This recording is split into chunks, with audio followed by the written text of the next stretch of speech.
Gonna call this cigar talk, even though it's not Saturday. But I always want to talk when we smoking a cigar. Hey, Detroit recap, man. Detroit recap. Great trip. Saw a lot of really cool things. Got a chance to experience Detroit in a different setting. Every time I've been to Detroit, I've never been to Detroit in the middle of the summer. I've been there in the wintertime. I've been there in the springtime, but I've never been there in the middle of the summer. It's a whole different vibe in the summer. Whole different vibe.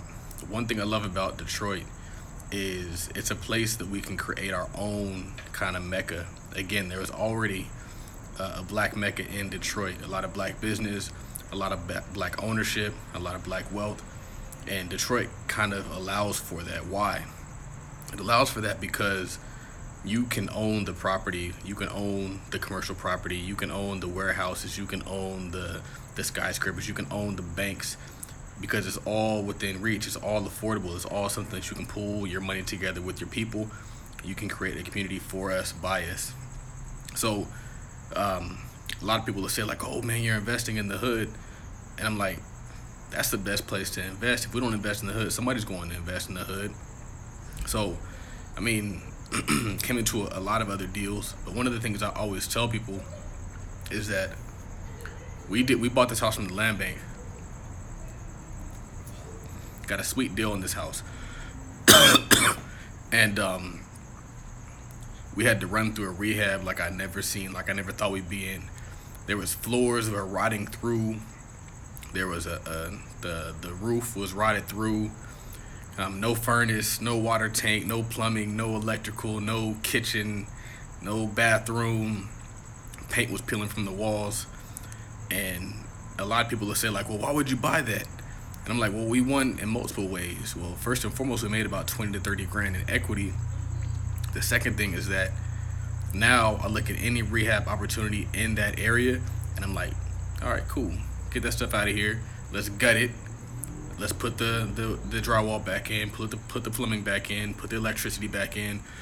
But I learned the process of doing things. I learned how much things cost. I learned that there's really nothing that money can't solve. If the property is bad, just put money into it. It's not even a let's fret, let's complain about it. You just put the money into it. And so I would encourage anybody, I welcome it. Invest alongside of us in Detroit. Buy alongside of us on the same streets, in the same communities, and let's make it great, man. Let's make it not just a community of drug dealers. Let's create trades. Let's create more business owners and create the next Black Wall Street in Detroit. I know it's there, and it's not going to come by you buying a few deals, man. A lot of people want to buy a few deals, retire themselves. I'm not in this to retire myself. I'm in this to change the culture, change it for everybody. I want all of us owning businesses. I want all of us thriving, and that's why I promote all of us, because it's not just, you can't have a community with one person doing well. That's not a community. I don't know what you call that. What do you call a community where one person does well? It's not a community. So we all gotta eat. We all gotta win. Magic Hair Co has to win. Chris Johnson has to win. Black Wealth Renaissance has to win. Andre Hatch has to win. All of us have to win. And so we should be promoting each other, supporting each other, doing good business with each other so that the community as a whole can win. That's the only way that we get it, man. We don't get it by competing. We don't get it by taking advantage of each other. We don't get it by overcharging each other. We get it by doing good, fair business with each other. And that's what I saw in Detroit. It'd be great if we had a Magic Hair company in Detroit.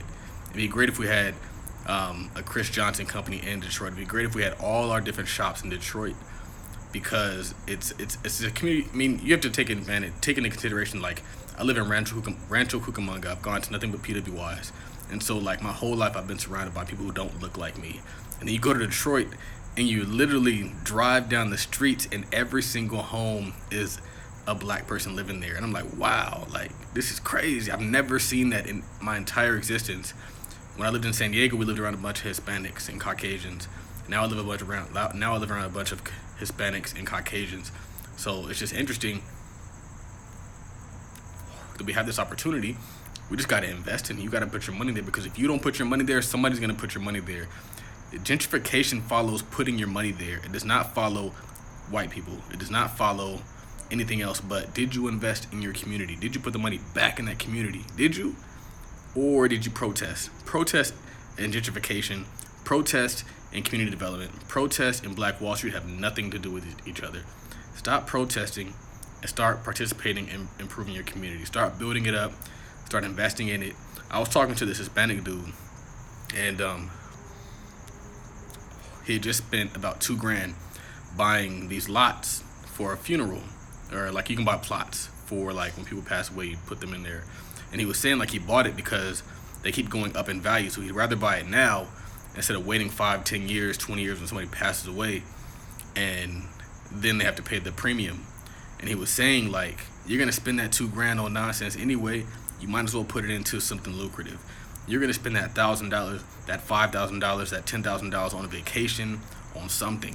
I see so many people spending money on vacations. I'm like, that's a big waste of money. It might look cool on the gram, but it's not cool for your fam. Your family's gonna be mad. They be like, dang, like, well, dad had a lot of Instagram likes, but he didn't create wealth for me. He didn't create a school for me. He didn't create a business for me. He didn't create real estate and a fortune for me. Like, that's where my focus is. I do not have time to bullshit with you. I do not have time to go to your events. I don't have time to do anything that does not look like building wealth for my family and my community. And I feel like we put so much time and effort into going to the club and looking good. And that's one of the things I realized about the picture that I posted. I was like, I'm just chilling in Vans. Like, I could afford to get Yeezys. I could afford to get Gucci. I could afford to do all that stuff. But I'd rather put that into some property, knowing that it's going to cash flow me the life that I want. And that's kind of where my focus is. My focus is on assets, not liabilities. My focus is on building this business, building this real estate portfolio, because all that's going to do is going to make your life better long term. I think about it a lot. I'm like, a job isn't going to save you. A job is not going to give you the wealth that you deserve and that you want. It might make you feel good. It might make you feel as though you're rich. You might want to act rich, take your little $1,000 paycheck and go buy a $500 pair of sneakers and act rich. But acting rich is for young people, man. It's like Jay-Z said. He said, being broke is childish and I'm quite grown. And so you got to continue to stack and put your money to the side. If you make $1,000, stack that $1,000. Make $2,000, stack that $2,000. Make $5,000, stack it. We are not in position to be living frivolously. None of us, until all of us win. So, I mean, saw a lot of great things. Came up on another opportunity. We found a triplex, great triplex. If you buy a triplex in California, it's gonna cost you like it might cost you $500,000. I'm not even gonna lie. It's gonna cost you about $500,000. We found a triplex for $8,000 because of the connections that I have with my contractor. By doing deals, I come in contact with better deals. By doing deals, it's easier to find better deals. It's easier to find property. And so a lot of people are sitting on the sidelines waiting for everything to be perfect to get their first deal, not realizing that you might partner up on your first deal, you might partner on your second deal, but by that third deal, you're off and running on your own. The key is getting started, though. You got to get started. And there's nothing wrong with splitting 50%, 30%, 20% of a great deal. Just get in the game. Also, don't limit yourself to your backyard. Go find the backyard that's going to serve you. Go find the backyard that's going to make you the money that you want. Go find the backyard that's going to cash flow. Go find the backyard that fits your budget. Do not try to force yourself into communities that aren't for you, man. You got to find the community that's for you. And when you find the community that's for you, you will be able to really step into a lot of other opportunities. I tell people, like, all the work that I've done in Detroit allows me to invest back home. All the work that I've done out of the state allows me to do what I want to do because I just did something. I was like, you know what? I want a house. Let's buy a house. If you rent to a tenant in Detroit, it's the same responsibility in property management as it is locally. Same experience. I want to read this comment. She said, was discussing with her family how the main problem for Flint is that the water is hooked up to the Flint River as a temporary line, but the city never finished the project to connecting it. And to that I say, a lot of Republicans believe in privatization and being the solution, and then, Because think about it, if you solve the water problem in Flint, the Flint residents have to pay you. There's money in utilities. There's money in becoming that utility. If you play Monopoly, you can make money in real estate. You can also make money in the railroads. You can also make money in the utilities. So do not think that water is not an investment. Do not think that creating a solution for the water is an investment. Don't give them that right. Don't give them the responsibility of creating the solution for you. Don't give them the responsibility of providing the solution for you, because you know what happens when they provide the solution, they get the wealth. Wealth follows solving problems. Wealth follows creating solutions. So instead of complaining about it, instead of protesting about it, create the solution. Be the change. Because it's very lucrative. A lot of people are chasing money, a lot of people are chasing riches, but they're not chasing solving problems. If you can just get that through your head, if you can just solve problems, even what I was talking about Henry Ford. Henry Ford is like the man in Detroit. He has streets named after him, universities named after him, buildings named after him. He's literally created the Dearborn community, which surrounds his commercial, his actual headquarters.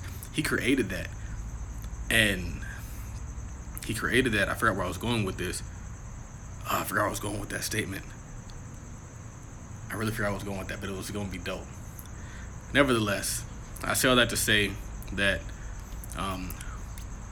even in South LA, invest in South LA, redevelop South LA, strategically think of ways to create affordable housing while also not robbing people of their wealth. You don't have to wholesale everything. Sometimes you could JV it and build it up and keep the same owner in the building and just add a new tenant in there. That's one of my strategies for Los Angeles. If you look at South LA, it's a lot of homes that are single family homes that can be built up. If we build up our community, that's how we create wealth. You got to build it up. You got to give the value to your community, man. Your community cannot be valuable if you aren't giving the value to your community. It's great to create these courses and sell stuff and make a bunch of money so you can take trips, but are you building a community, or are you just making money for yourself? I want to do both. Rich people believe in both. Wealthy people don't believe in trade-offs. It's a possibility to serve your community and get rich at the same time. So you can just chase riches and you can get riches, or you can do both. I just choose to do both for multiple reasons. I feel like it's a more genuine purpose, and I'm just thankful that I have the ability to be that person. But the truth is, we all have the ability to be that person. We all have the ability to create the change we want to see. We all have the ability to change things for our people, to solve problems and get rich. Every single one of us. All you got to do is make this decision to do. We're all waiting for the perfect solution. We're all waiting for that perfect plan. We're all waiting for the perfect A through Z steps, when all you got to do is take step B. Take step B. And step C will reveal itself to you. But don't sit there waiting for that A to Z, especially when you're creating something that we've never seen. There is no roadmap. There is no playbook to what we've never seen. So that means you got to strike out. You got to figure it out. Just plan step B. What's the most important next step? Men's most important next step. What can you do tomorrow? Can you create that logo? Can you create that website? Can you create that t-shirt? Can you do whatever? What's the most important next step? Do that. Do that. $8,000 triplex in Cloudy? No. Hell no. It does not exist. In fact, I wouldn't even recommend you try to invest in California. I think California is overvalued like a motherfucker. It is. There's a lot of markets out there. If you can't afford it, it's overvalued. A lot of people are investing hoping that it continues to go up. And that's not how you invest. You don't invest in what other people are doing. You invest in what they're not doing. And you put all your effort, energy, creativity into that market. Everybody can eat. Win-win. Strickland buying homes. Roy Red is in the building.